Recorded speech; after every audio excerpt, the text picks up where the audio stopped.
8 de la noche en punto en Colombia. Bienvenidos a Sala de Prensa en esta noche de martes, una jornada que sí que ha estado movida en la arena política y que, como lo veíamos en nuestra emisión central, ha sido clave para el gobierno del presidente Gustavo Petro, no solo por la aprobación en último debate en la plenaria del Senado de la reforma laboral, sino también por la decisión de la Corte Constitucional alrededor de la reforma pensional y con lo que acaba de pasar en la misma plenaria del Senado con la consulta popular 2.0. La negó por segunda vez esta iniciativa del gobierno. Vamos inmediatamente al Congreso porque esta información está fresquita, recién salida del horno, y queremos que nuestros compañeros que ustedes ven en pantalla, Juan David Ríos y Luis Apolo, nos amplíen qué fue lo que pasó en esta jornada maratónica para ellos dos que han estado al tanto de la reforma laboral y también de esta consulta. Compañeros, adelante, bienvenidos a Sala de Prensa. María Camila, buenas noches, y a Juan David. Una jornada bastante movida, repleta de muchas cosas que pasaron hoy aquí en el Senado de la República, pero usted tiene la parte política, Juan David. Cuéntenos cómo fueron esos movimientos políticos hoy. Definitivamente, María Camila, Luisa, el gobierno se anota varios goles aquí en el Congreso de la República, no solo por la decisión de la reforma pensional, sino también por lo que se aprobó de la reforma laboral. Estamos hablando, María Camila, de líneas rojas que tenía el gobierno nacional y que todas las líneas que quería el gobierno que pasaran de tal forma fueron aprobadas y fue a voto limpio. Las votaciones, Luisa, sí fueron muy cercanas, 51-49, súper reñidas, en donde el gobierno logró aprobar varios artículos que ellos querían. Uno de ellos tiene que ver con el contrato laboral del SENA, que había salido de Cámara de Representantes como contrato laboral, que en Comisión Cuarta se había cambiado a contrato de aprendizaje especial y que acá, a voto limpio, se aprobó entonces que los aprendices del SENA tengan un contrato laboral, un punto reñido, pero que fue aprobado, Luisa, por supuesto con garantías y beneficios para los estudiantes del SENA, ¿no? Sí, señor, cuando estén en etapa lectiva, es decir, que todavía están recibiendo clases, van a recibir el 75% de un salario mínimo, más salud y más riesgos laborales. Y cuando ya estén en etapa práctica, van a recibir un salario mínimo y todas las prestaciones de ley, es decir, cesantías, vacaciones, primas, etcétera. Pero, Juan David, otro de los puntos que se aprobó fue el recargo nocturno o la jornada diurna, que iría desde las 6 hasta las 7 de la noche, y ese horario nocturno desde las 7 de la noche hasta las 6 de la mañana, lo que significa que el recargo nocturno iniciaría desde las 7 de la noche. Hoy en día está desde las 9 de la noche. Sin excepción, y esto es muy importante porque era también una de las líneas rojas que quería el gobierno nacional, era que las microempresas no estuvieran exoneradas de este recargo nocturno como muchas bancadas de la oposición estaban buscando. El ministro de Trabajo, Antonio Sanguino, confirmó que al 20 de julio iba a presentar un nuevo proyecto para buscar garantías y exenciones tributarias a estas microempresas para no destruir el empleo, como dicen algunos congresistas de la oposición. Sin embargo, quedó, como quería el gobierno nacional, que el recargo nocturno no tuviera ninguna exoneración de las microempresas. Otro punto que se aprobó y que el gobierno estaba buscando, recargo dominical y festivo del 100% para ambas jornadas, ¿no, Luisa? Sí, y sería una aplicación progresiva, gradual. ¿Cómo quedaría? En el primer año se aplicaría o subiría al 85%, hoy en día está al 75% de ese recargo para quienes trabajen un domingo o un día festivo. Entonces, en el primer año de la entrada en vigencia subiría al 85%, en el segundo año subiría al 95% ese recargo y finalmente en 3 años, en el tercer año subiría al 100%. Y un punto más, María Camila, que también el gobierno nacional quería que quedara de esta forma y así quedó, y tiene que ver con la jornada máxima legal. Sí. Y es que el 4x3, lo que buscaba el gobierno nacional, más bien los coordinadores y la Comisión Cuarta en el Senado, que se trabajara 4 días y 3 días de descanso, no quedó. Se eliminó el 4x3 en el artículo de la reforma laboral y son puntos que el gobierno nacional estuvo muy de acuerdo y celebró la votación de esta reforma laboral. Señora.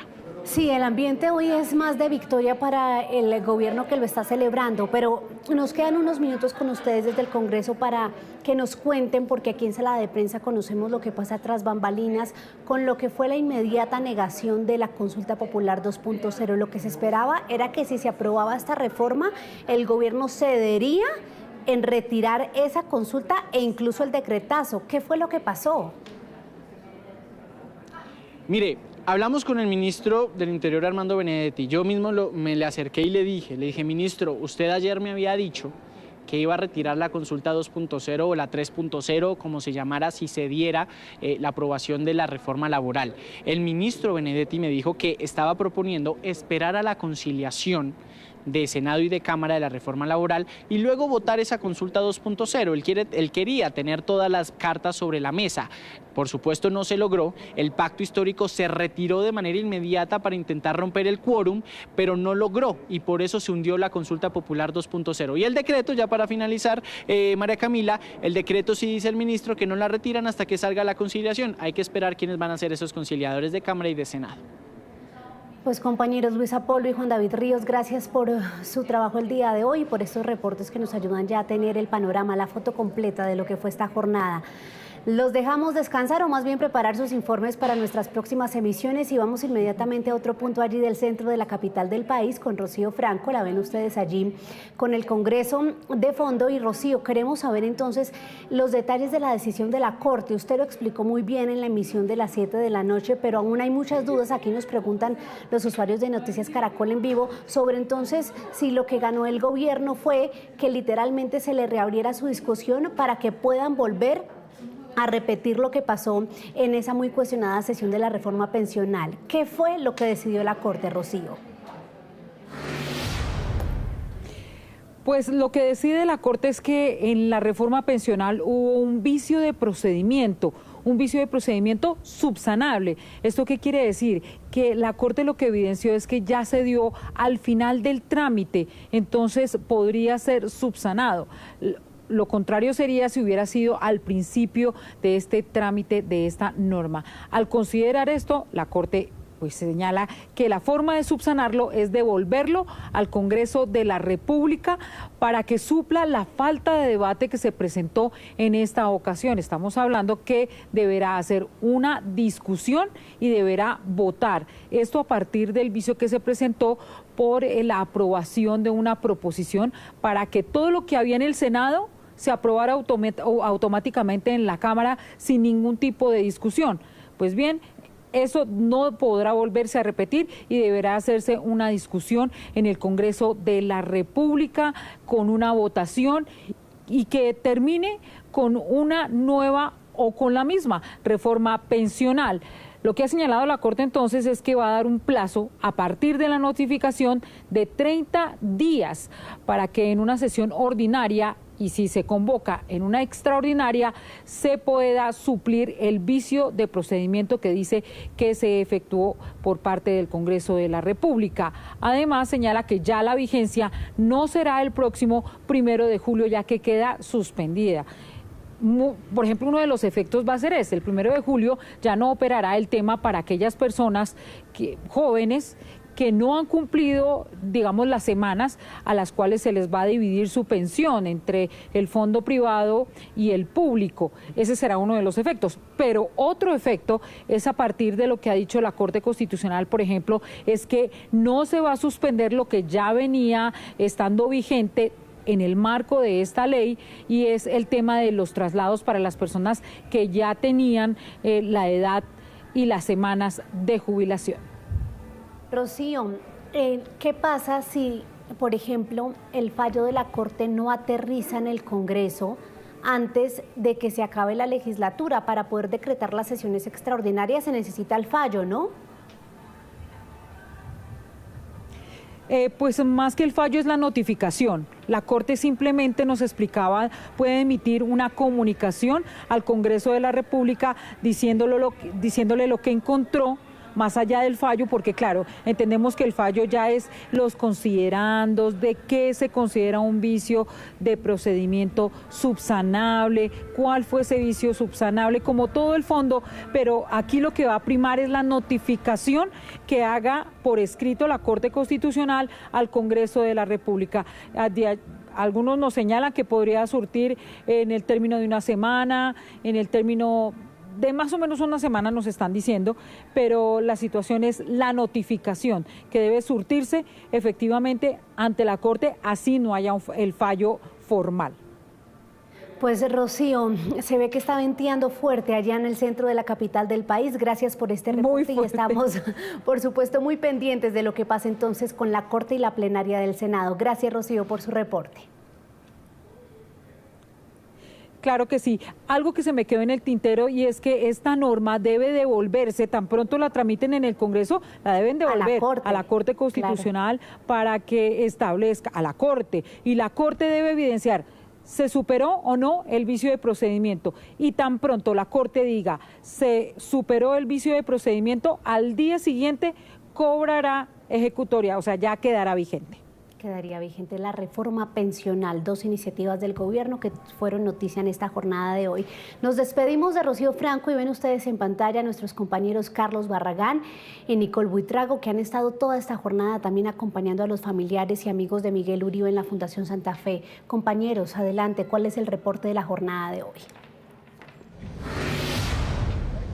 María Camila, muy buenas noches. Carlos, buenas noches. Hemos tenido una jornada un poco más tranquila comparación a lo que sucedió ayer con este parte médico. Hay que decir que solo la Fundación Santa Fe ha emitido un comunicado el día de hoy. Y otro que fue negado no solamente por la familia, sino también por la Fundación. Inescrupulosos publicaron una situación que no era para nada cierta y pues provocó un revuelo acá en las afueras de la clínica. Pero digamos que la parte positiva tiene que ver con el mensaje que le entregó a los medios de comunicación y a los colombianos la señora Clara Tarazona cuando bajó sobre las 11:30 de la mañana, Nicole, y pues dio unas muestras visibles de agradecimiento a todos los colombianos. Muy emotivas. María Claudia Tarazona ha protagonizado intervenciones acá con los medios de comunicación, pero esta vez se acercó a través de la ventana, de este ventanal que tenemos acá en la entrada principal, y utilizó como herramienta a los medios de comunicación para agradecerle a los colombianos. Ella hizo un símbolo de agradecimiento, juntó sus manos, también se tocó el pecho, se acercó a decirles que todo iba un poco mejor, un poco más estable y que siguiéramos orando. Invitó al país. Eso, sigan orando, sigamos orando, sigamos en esa comunión en que estamos todos los colombianos, de unión,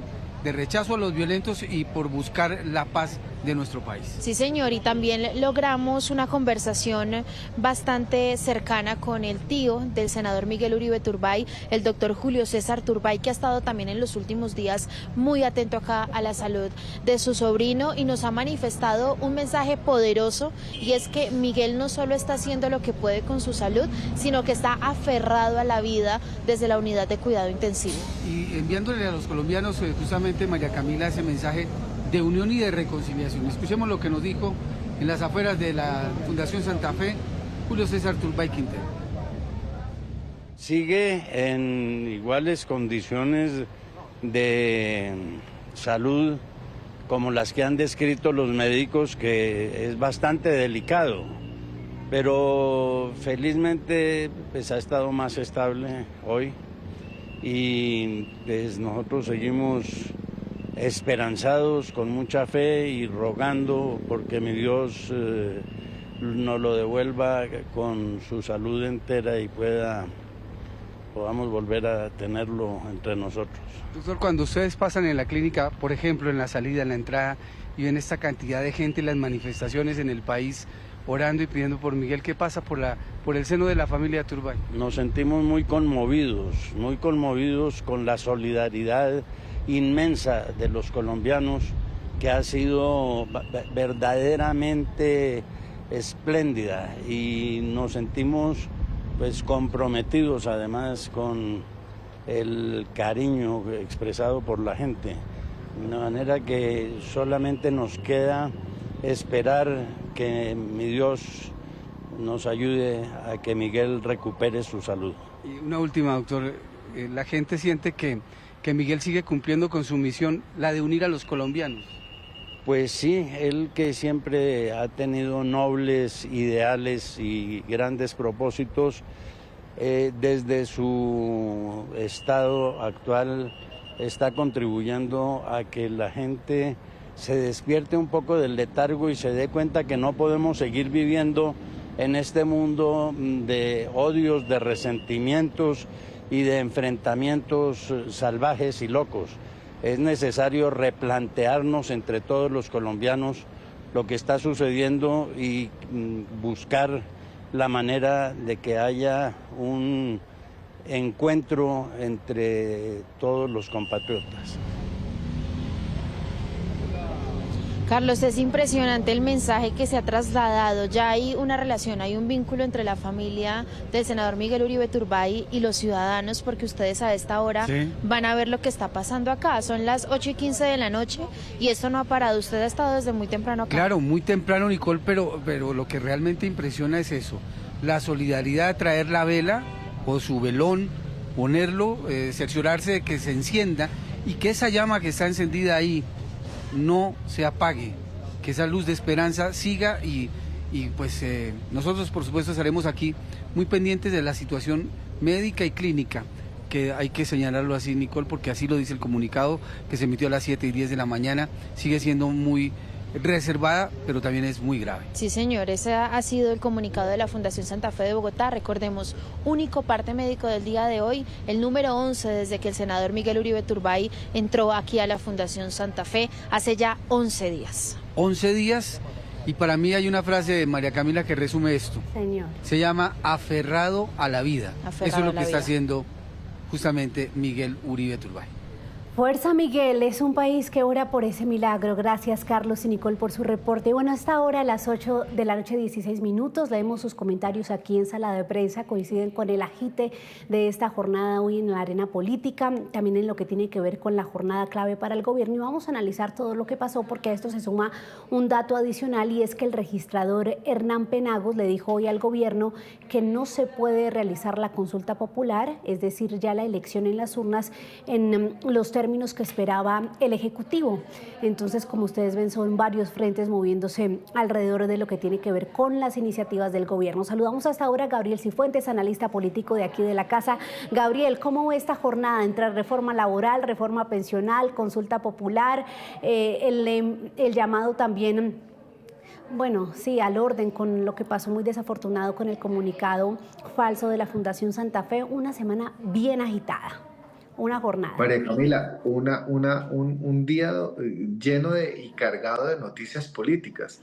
Es decir, la Corte Constitucional toma una decisión frente a la pensional, avanza la reforma laboral, el Registrador Nacional toma una posición frente a la consulta, tenemos avances frente a lo que sucede con el senador Miguel Uribe. Es un día cargado de noticias políticas. Y vamos por partes. Yo creo, Gabriel, que ayer vimos como el tema de la salud del senador Miguel Uribe pues está atado a la dinámica legislativa. Hoy ya, en medio de la estabilidad que presentó su diagnóstico, que sigue siendo muy grave, pues mire que salió adelante la reforma laboral, muy importante para el gobierno, pero se hundió la segunda consulta popular. Pero era predecible, María Camila, porque la consulta popular estaba atada a la suerte de la reforma laboral. Y la reforma laboral ha avanzado en el Senado de la República, no solo con los puntos que planteaban los sectores no oficialistas, sino también frente a ciertos puntos que eran unos puntos o líneas rojas del gobierno nacional. Y yo creo que lo que hay que hacer hoy es celebrar que el Senado de la República haya avanzado en los tiempos acotados que tenía para sacar adelante una reforma que estaba siendo no solo requerida por la ciudadanía, sino también que estaba convirtiéndose en la manzana de la discordia en el país. Y yo creo que con esto, María Camila, queda no solo planteada la hipótesis de que el Senado le está respondiendo al país, sino también que queda descartada cualquier posibilidad de que el gobierno siga insistiendo de manera terca y responsable frente al tema de la consulta popular. Y eso es la noticia política y creo que es el titular del momento.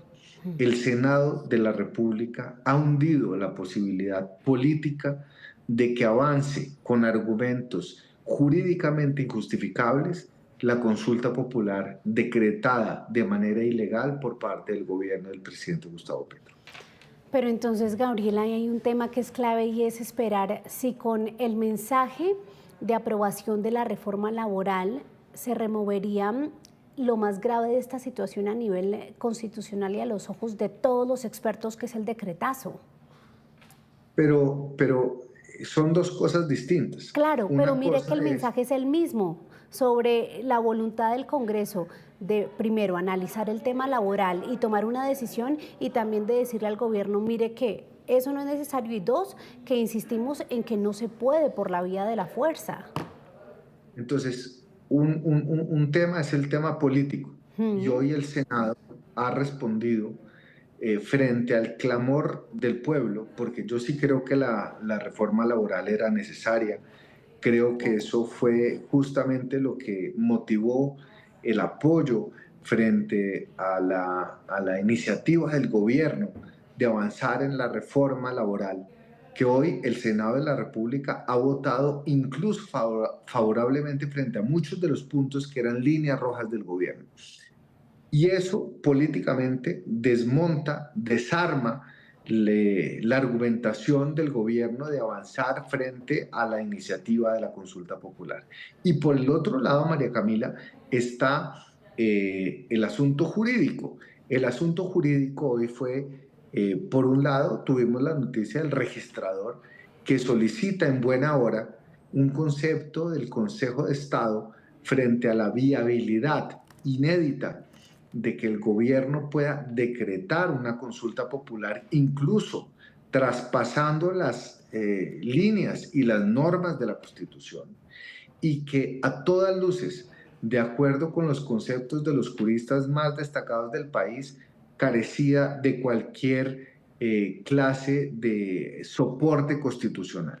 Entonces, hoy, con la decisión que toma la plenaria del Senado, no solo queda sin argumento la postura política del gobierno, sino también que debería reevaluarse desde un punto de vista jurídico la capacidad del gobierno de decretar una consulta popular, y en ese sentido el ministro del Interior, haciendo honor a su palabra frente a lo que ha dicho ante la opinión pública, debería recomendar al presidente de la República anular el decreto inconstitucional por todas luces frente al llamado a una consulta popular. Gabriel, hay un tema que de hecho he visto en varios comentarios en las redes sociales y también que nos han escrito asesores del Congreso, que dicen que la decisión de la Corte Corte Constitucional en torno a la reforma pensional es un mensaje de miedo ante el presidente. ¿Usted cómo lo ve? No es un mensaje de miedo. Creo que la Corte Constitucional ha tomado una decisión de acuerdo con el trámite de la Ley Quinta, con base en las disposiciones constitucionales, en donde simplemente está llamando la atención del Congreso, señalando que ese trámite en el cuarto debate, donde no se abrió la posibilidad a las discusiones, sino que se asumió por una proposición a última hora, evitando incluso el hundimiento de la reforma pensional, de aprobar a voto limpio lo que había señalado la Cámara de Representantes, debe ser reabierta. Ahora, el gobierno no debería estar atemorizado por esta decisión de la Corte Constitucional, que incluso hubiera podido ser más lesiva frente a los intereses del gobierno, y es decir, hay que reabrir el debate en la plenaria de la Cámara de Representantes para que esa decisión que se tomó aprobando una proposición que negaba el debate, pero que en todo caso tomaba una decisión, sea tomada en el ámbito de la plenaria de la Cámara de Representantes. Creo que el gobierno debería estar satisfecho frente a una decisión que hubiera podido ser mucho más lesiva frente a sus intereses en términos de la reforma pensional. La Corte Constitucional lo que ha dicho es: hay un vicio de forma que puede ser subsanado y el Congreso lo debe subsanar. Y el ministro del Interior, convocando a sesiones extraordinarias, puede convocar a la Cámara de Representantes para que esa votación que se dio el último día de la segunda legislatura tenga todas las garantías del debate constitucional necesario para reafirmar lo que la Cámara de Representantes asumió en el cuarto debate de la segunda legislatura. Gabriel, en medio de todo este movimiento, aquí nuestro equipo de producción lo ha descrito perfecto en el banner que tenemos para los usuarios. El gobierno está entre la pensional, la laboral y la consulta popular. ¿Cómo cree que van saliendo estos tres frentes a los cuales el gobierno les ha apostado? Con recursos, con estrategia y con cálculo en todo sentido. Vea, María Camila, yo no creo que el gobierno haya ganado, yo creo que el país está ganando. El país está ganando en el sentido en el que está viendo un Congreso que sí se vio amenazado por una situación indudablemente inconveniente, que fue el llamado a una consulta popular, el decretazo, pero creo que el país estaba esperando del Congreso de la República tomar decisiones frente a asuntos que son apremiantes de cara a las necesidades de la ciudadanía. La reforma pensional está a un punto de ser salvada. La reforma laboral ha surtido todos los trámites necesarios para garantizar los consensos. Incluso el gobierno se ha podido anotar unas grandes victorias frente a temas que en las audiencias, en las comisiones y en los debates iban en contra de la posición que históricamente han asumido los partidos de oposición. Creo que el Senado de la República ha interpretado de manera adecuada el momento político y que le ha puesto una serie de salvaguardas a la actitud y al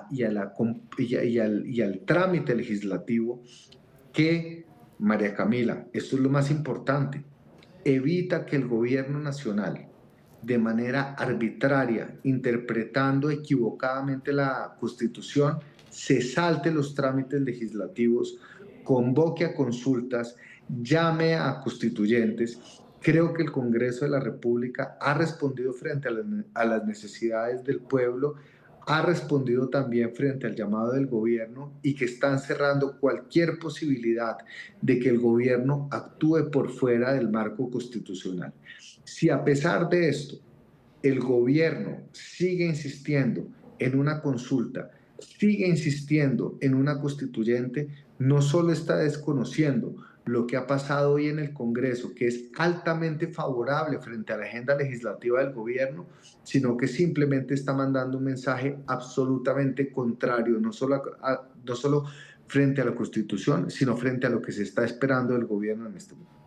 Sí, ahí el punto, ahí el balón está ya más en la cancha del gobierno. Mire el mensaje que coincide mucho con lo que usted nos está diciendo, que pone Ricardo Ospina, el director del servicio informativo de Blue Radio hasta ahora. Un buen mensaje que hoy mandan las instituciones del Estado, que muestran la salud de nuestra democracia a pesar de los desafíos y de las amenazas. El Congreso legisla, la justicia dicta sentencias, hay que respetar las decisiones y la separación de poderes. Aquí hay un round que hace falta, Gabriel, y es entonces el de la conciliación, de la reforma laboral. ¿Cómo cree que va a jugar ahí el gobierno si ya se le aprobó casi todo lo que esperaba, no? Si el gobierno se opone a lo que ha pasado, y es que vea, María Camila, aprobaron el tema de las horas extras, de los dominicales, de los practicantes del SENA.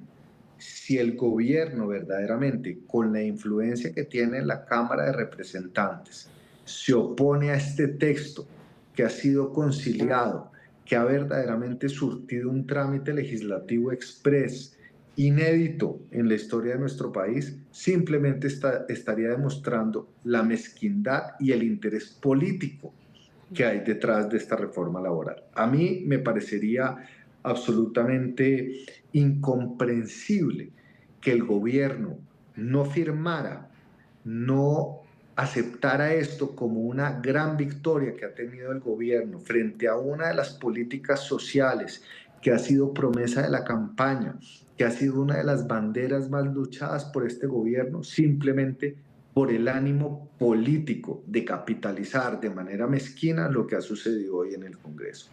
Yo estoy completamente de acuerdo con ese trino de Ricardo Ospina en el sentido de que hoy el gobierno debería estar genuinamente celebrando que logró sacar en el Congreso de la República una de las reformas más importantes del paquete social que prometió en campaña. Y pues a esta hora cerramos con algo que hasta el momento concuerda con lo que usted acaba de decir, con unas imágenes que acaba de trinar de poner en su cuenta de X el ministro del Interior Armando Benedetti, que dice: tenemos reforma laboral. Se ve dichoso, feliz, y de hecho le voy a hacer aquí un zoom. Pero María Camila, falta algo. Señor. No basta el trino, no basta la foto. Lo que esperaríamos todos los colombianos en este momento es que el ministro del Interior, a nombre del presidente de la República, retirara de manera inmediata y decretara la nulidad del decreto, el decretazo. Si no, simplemente le estamos dando la vuelta al bobo. Claro, porque hoy, aquí está lo que contiene el decretazo, además. Exacto. Hoy, después de lo que pasó en el Senado de la República, lo que debería seguir de manera inmediata, inexcusable e inexorable es que se retire inmediatamente ese decreto de llamado a la consulta popular. De lo contrario, esto es simplemente una fachada inaceptable y una manipulación política de lo que está pasando. Pues recuerde usted que aún, Gabriel, hay un discurso del gobierno que no se salva o que no se cumple, no se sana con todo esto que pasó, y es que el presidente siempre ha dicho que el pueblo es el que tiene la última palabra. Entonces ya veremos, lo venía también usted advirtiendo en las jugadas de la semana, pero se nos acabó, Gabriel, el tiempo de hoy en Sala de Prensa. ¿Usted quiere decir algo para cerrar? Lo escucho. El pueblo no solo es el presidente, el pueblo también está representado en el Congreso. Uno no puede simplemente mangonear lo que está pasando. Yo creo que tiene que haber coherencia, responsabilidad y altura frente a la situación que está viviendo el país. Más de 18 millones de colombianos eligieron el Congreso de la República. 19. Gabriel, gracias. 19. Con el reconteo, sí, tiene toda la razón. 19 millones de colombianos eligieron democráticamente a los representantes en el Legislativo. Gabriel, nos vemos pronto. Un saludo. Feliz noche. Feliz noche para Gabriel y para los usuarios de Noticias Caracol en vivo. Sigan conectados porque pasamos entonces de esta información política, el análisis de la agitada jornada de hoy, a la información económica con signo pesos. Feliz noche.